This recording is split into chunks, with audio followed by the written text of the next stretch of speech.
Support for Iowa Catholic Radio and Making It Personal is provided by Sarah Vocations Ministry. Learn more at joinserra.org. Making It Personal with Bishop William Joensen on Iowa Catholic Radio and iowacatholicradio.com. Welcome to Making It Personal with Bishop Joensen. I'm Jean Till, and on today's show, we're visiting with Zena Hitz, founder and president of the Catherine Project and author of Lost in Thought, The Hidden Pleasures of an Intellectual Life. Among several of her works. Yes. So we'll be looking forward to bring her on early here in a moment. But here we are in the octave of Easter, yes. The great 8 days. And anticipating Divine Mercy Sunday as well. So many of our parishes have marvelous celebrations. Of course, Christ the King in the Des Moines Metro is always the host for the major Divine Mercy, and the priests generous in offering the sacrament of confession. We know the graces that flow, St. Faustina and all that's part of that. But in this year, also kind of following immediately as the Feast of the Annunciation was displaced a little bit. So that'll be on the Monday right after Divine Mercy Sunday. Also the day of the total eclipse, as I've been writing that's about. appropriate. I need to make sure I have my glasses ready, right? Because I am going to venture with my nephew and niece to go to the path of fatality. So where are you going to see? So an undisclosed location, right? Okay, So people say, the bishop's got a hard life. Where does he? But Bishop Malesic in Cleveland is actually going to host us. So cool. Very generous of him. So it's a whirlwind 24-hour excursion. But that's only following on the heels of being at St. Mary in Shenandoah, joining with the St. Mary Hamburg Parish for the initial confirmation, as Bishop Connolly in Lincoln would say, hitting the old Chrism Trail here as the confirmation excursion begins. Tomorrow we'll be at St. Bernard in Osceola with the good people there. Next week, St. Theresa in Des Moines and St. Pius in Urbandale, amidst a list of several, but we won't go through the whole roster. But what great engagement with our young people. Always like to meet with them an hour beforehand and that. And I think this mystery of the Annunciation, I think, can characterize maybe where they're at as well. And Mary, as Father Donald Haggerty, whom I've been quoting frequently lately, but that Mary is priming us. She desires souls, especially when we realize our poverty, our need. And maybe we'll talk with Professor Hitz a little bit about how she characterizes Mary in a way that isn't always the familiar profile that is painted of her. So, but that she's stirring us even before we maybe even are conscious of it, to give our own fiat, to give ourselves completely over. We all long to give ourselves away, and I think these young people, maybe they're in touch with that, maybe not, but the Holy Spirit, I think, can prompt them and urge them in a very powerful and compelling way. So looking forward to the darkening, but only so that the light, which will not be diminished, can overcome all the darkness in the world. And I think Professor Hitz, as we bring her into the mix here, and so grateful to have you with us today, Professor Zena Hitz. Thank you for joining us. Oh, it's a pleasure to be here. Thank you so much for inviting me. Yeah, and I was fortunate to hear you on the left coast, but you actually are on the right coast, in Annapolis, Maryland, at St. John's, famous for its great books program. Your formal appointment, as you kind of identify yourself, is as a tutor, but that's what we would typically associate as a professor and teacher. Is that correct? That's right, yes. All right, and the great books program. So that's a little bit different approach than maybe the standard undergraduate curriculum. Is that true? Yes, we read, our sources are almost all original sources, great books, and our classes are conducted by conversation rather than by lecture. Yeah. Does that take a little bit of trust? I mean, it takes a certain skill, right? I mean, to kind of midwife, as some of the ancient philosophers would say, people. But, do you have a sense each class meeting that where this is going, or is that part of the excitement and the anxiety that, this is taking on a life of its own? It is a major act of trust, but in a way that's similar to in the life of faith, right? You make these acts of trust. You trust that the conversation will get to something substantive. You trust that the student writing their essay is going to have an insight. And it just ends up happening every time. So your confidence is increased with experience.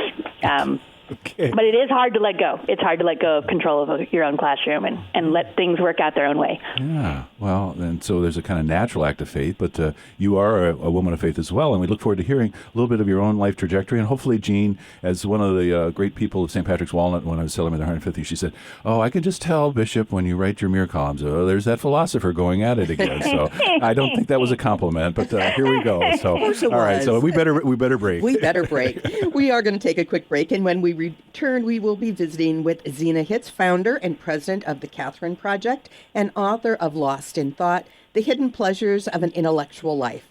You're listening to Making It Personal with Bishop Joensen on Iowa Catholic Radio and the Spirit Catholic Radio Network. Mercy One is proud to support Iowa Catholic Radio. Mercy One helps you live your best life. Find personalized care for you and your loved ones at mercyone.org.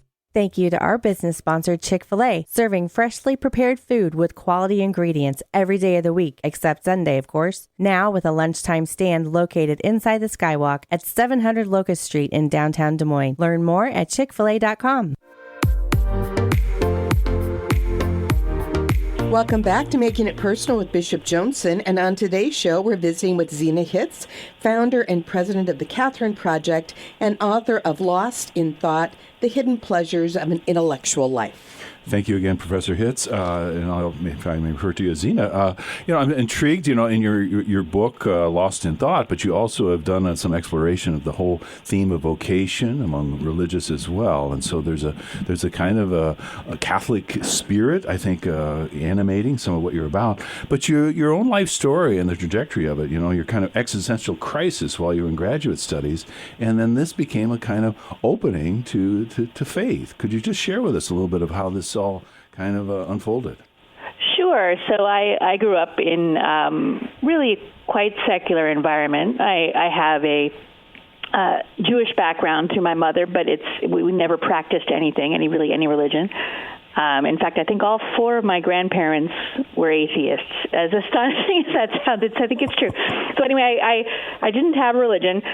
I found myself after college, actually during college, attracted to religious people. I wanted to be around them, and my closest friends ended up being religious.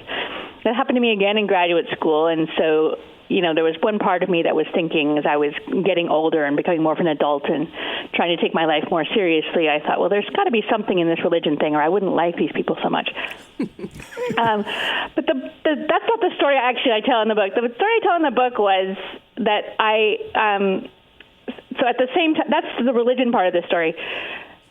I grew up my family was also a family of bookworms. No one was a professional academic or anything like that, but we like to read and we like to argue.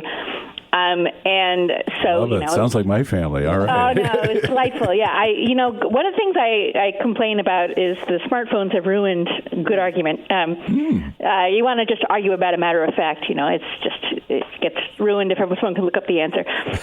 So we grew up in reading and arguing, and so it was very natural for me to go to liberal arts college. I went to St. John's, where I teach now, and then I ended up going in very competitive graduate programs where on one hand, it was wonderful. It was very privileged. I learned a lot from very accomplished people. But there's a real spirit of competition, intense competition in those environments. And I was sucked into it as I was a young person, sort of looking for an identity and looking for a way of life. So I think most of us, when we're young, are susceptible to wanting to be a part of some kind of elite group, and the quickest way to do that is to despise everyone else, and gossip about them. So anyway, that was what I did for a time, and it started to wear on me, and I started to feel, as the more time went on, a greater and greater tension between that original bookwormish love of learning for its own sake and this kind of highly professional, competitive practice that I was doing in graduate school, where everything mattered was, it was impressing the right people and getting the best job and, climbing this ladder of prestige. Kind of a pyramid scheme of sorts, who's going to come out on top at the end. Who's going to come out on top, and the academics are very, very adept at making very small distinctions so that you can, there's always a status distinction no matter what you're doing. I had one of the big moments that was transformative for me was I was a graduate student in Princeton at the time when the World Trade Center was bombed. And it had a very profound emotional impact on me, as I thought, I felt like I'd been living in this kind of luxurious bubble, and suddenly the realm of human suffering sort of opened up in front of me. And so I thought, well, I have to live in some way that acknowledges this suffering. And that began a kind of existential crisis because, and it fed into the difficulty I was having with the competitive aspects of what I was doing. But I wanted a life that was going to be responding to the deepest realities, which are, among other things, suffering and death and sacrifice and love. And it was very hard for me to see that. So that started me. That crisis took many years, truthfully, to fully unfold and to resolve itself. And were you kind of going it alone, or did you have a mentor or someone who maybe was not a person of faith, but at least could acknowledge the spiritual rumblings of all of this and the kind of existential, ultimate, discernment or reflection that you were carrying out at this time? I have to say it really was it was in many ways something that was happening to me on my own, or between me and God, I would say now.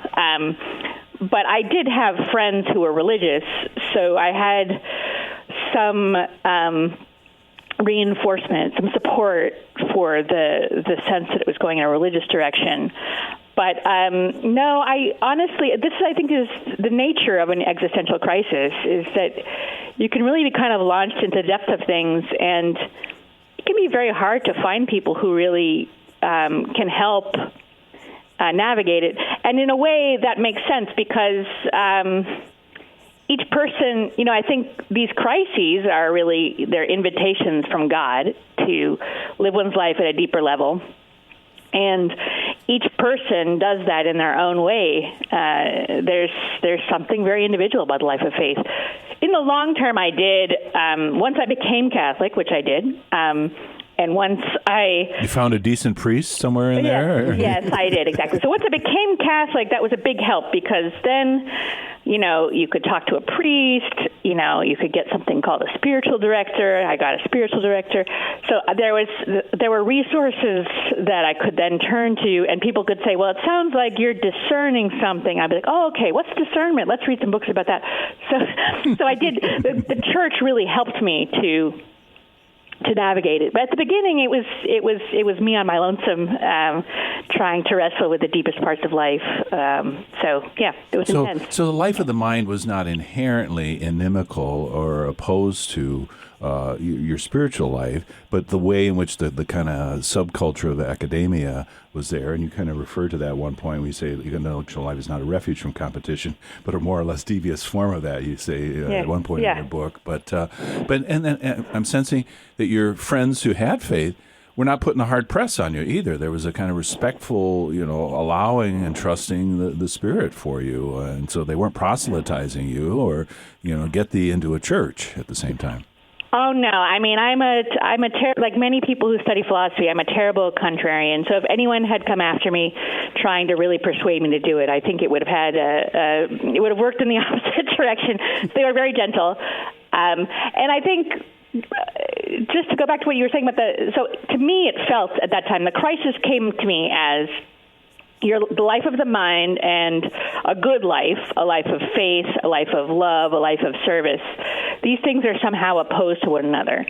And what I discovered through, a series of intense experiences, including some time in a religious community, what I discovered is that they're not really in tension at all, and that the life of the mind can be, in fact, a form of loving service. So but that took some time for it to work it all out. So I wanted to, and that was such a formative experience for me to suddenly see why the life of the mind could be a way of loving service, a way of a life of faith, that I felt like I had to write about it. And sure enough, it turns out all kinds of people have very similar struggles. Lots of people who pursue the life of the mind, it feels selfish, it feels narrow, it feels disconnected. And sometimes that's true, but it's not because of the life of the mind. Life of the mind in itself is something holy and good, but it takes some work to recover that for oneself. Wow. Yeah. Thank you. I mean, I think you're speaking to my heart, but I think that's something for, you say it might be more elusive now as we become absorbed in social media and that. And I think that's really one of the main theses of your book, really, to kind of open us up to this and to delve into that.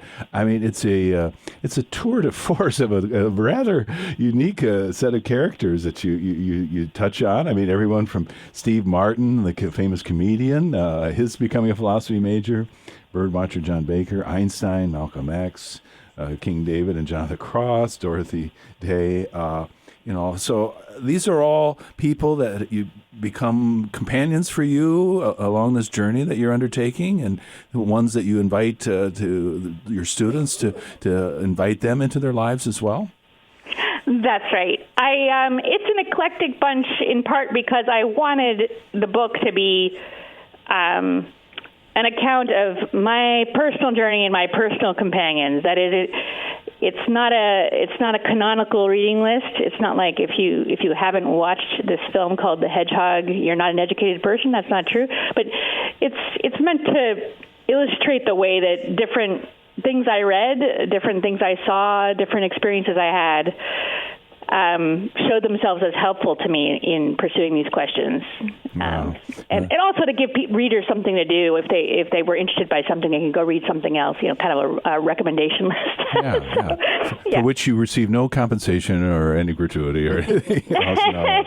No. It's not product placement. Yeah. It's just heartfelt recommendation. I'll confess my nerdiness, but Muriel Barberry's novel, The Elegance of the Hedgehog, I was so taken with it. I was citing it in class, but I was also buying copies for my niece and confirmation, particularly young women, to give that to them, but the movie version as well. And you unfold for us some key features of this life of the mind. I don't want this to sound something erudite or remote, lofty, up in the clouds. Is this a solitary endeavor? Is it social, communal? I mean, we're going to find that we've got friends along the way, or how would you characterize it? Well, I think it's something that sometimes is confusing in the way I put it to the book, because I emphasize, in many ways, the isolation of it. So, the main character of the hedgehog is a concierge in an apartment building. She has a secret room behind her apartment where she reads and thinks by herself. So it's not a Met lab; it's a mystery lab. No, it's a secret library. So she has a secret life, a hidden life, and that, to me, there's something I think very fundamental about that. So each person has their own inner life, just as each person has their own relationship with God. Each person has their own life of the mind, their own questions, their own unique experiences.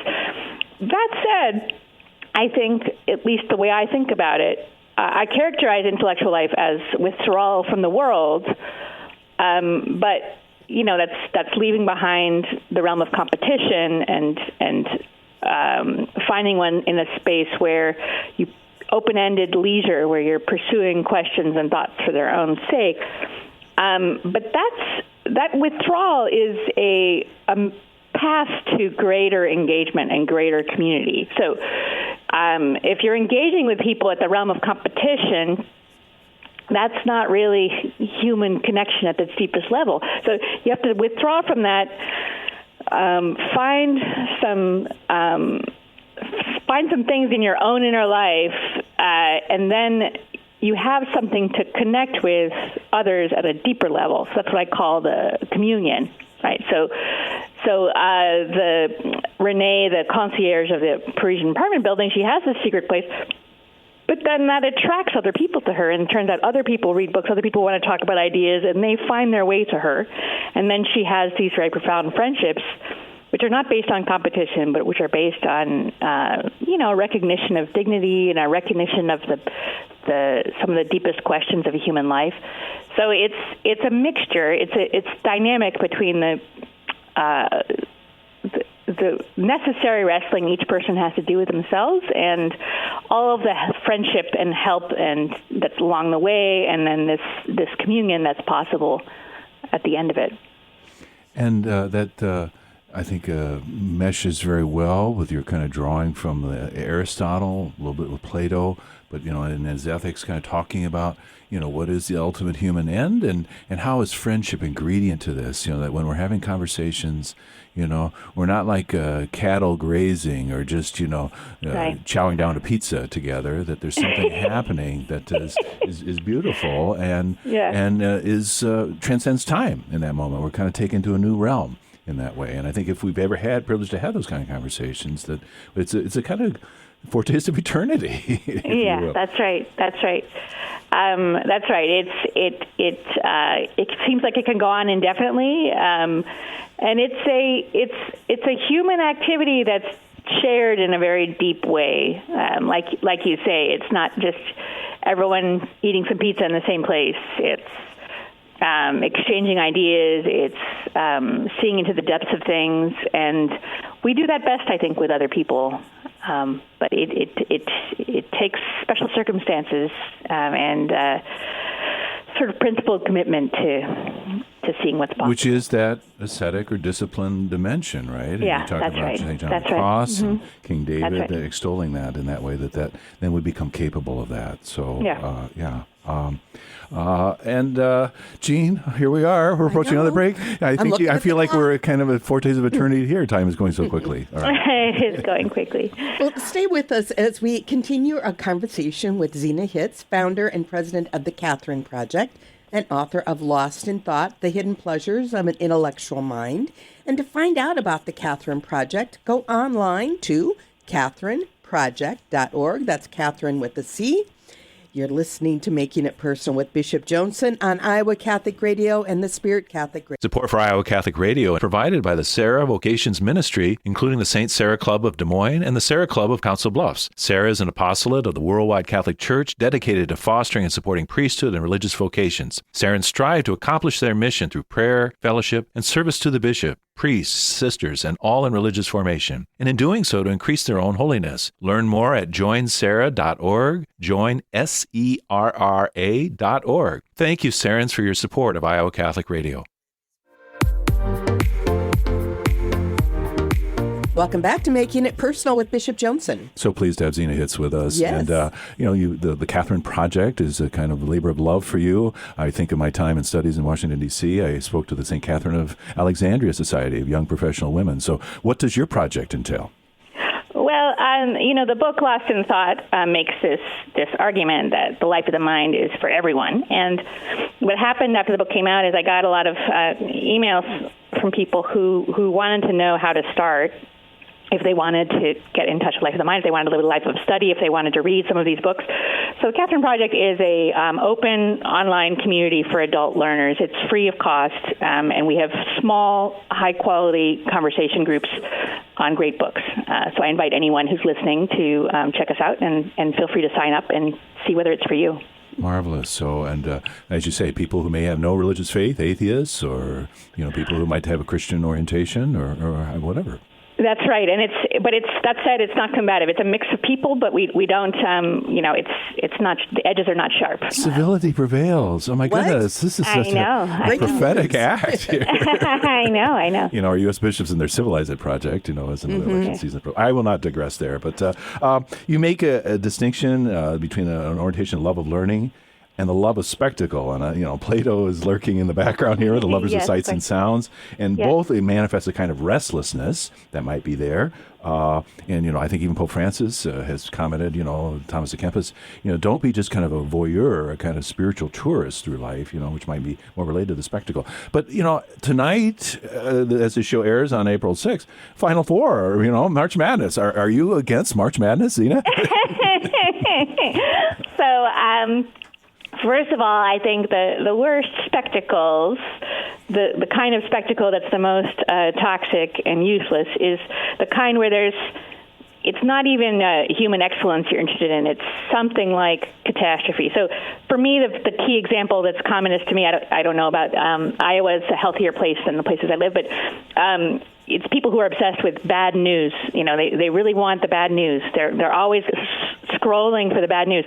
So March Madness is a display of human excellence, human achievement. I mean, sports is not the worst thing. That said, if your pursuit of watching sports is interfering with things that matter more, like taking care of your family or doing what you're supposed to be doing, or drawing you away from if you're worshiping God on occasion. If you're not going to mass because you're watching games. I mean, so you want to have an orientation that's solid. You want to have one thing in your life that is the most important, and that's pulling all the strings. That leaves some space for things which are entertaining or lesser goods or what have you. So no, I'm not against March Madness, but don't let it take over your life. You've got to make sure that you're headed in the right direction. Okay, so not quite damning with faint praise, but no, the March Madness, but no. And I know it doesn't feel that way. I know it doesn't feel like the least important thing, but it isn't as important as other things. Yeah. So we have a quick 45 seconds here. And I just again, it's not a elitist, insular thing, but how this flows. And if we do allow ourselves, our communion with others, not only in ideas but in service and the loving service that you perform with your young people. And I feel like your book is an exercise in the Catholic intellectual tradition, the Judeo-Christian tradition. But how is this then going to allow us to love our neighbor and lay down our lives for our neighbor? You've only got 20 seconds. Sorry. Piece of cake. Well, think about the love of learning, the need to learn. It's a human need. It's like, food and shelter they're more fundamental. You can't learn if you don't have food and shelter. But allowing people to learn, creating spaces for them to learn, is a way of loving them. It's a way of serving them, and that's why you can revere your teachers. You can treasure your time in school as a time when you were loved and served, and pass it on to others. Oh. Dorothy Day would be smiling, I think, and she gets good mention to her. So thank you so much, Zena Hitz. God's blessings in your vocational calling to serve young people and awaken us and even your adult learning community, the Catherine Project. Okay, thank you so much. It's a pleasure to talk to you. This has been another edition of Making It Personal with Bishop Joensen. Thank you to our guests and to all of our listeners in Iowa, Nebraska, and Wisconsin, or wherever you may be listening to Iowa Catholic Radio and the Spirit Catholic Radio Network. You can hear Making It Personal with Bishop William Joensen every week on Iowa Catholic Radio and iowacatholicradio.com. Support for Iowa Catholic Radio and Making It Personal is provided by Sarah Vocations Ministry. Learn more at joinserra.org.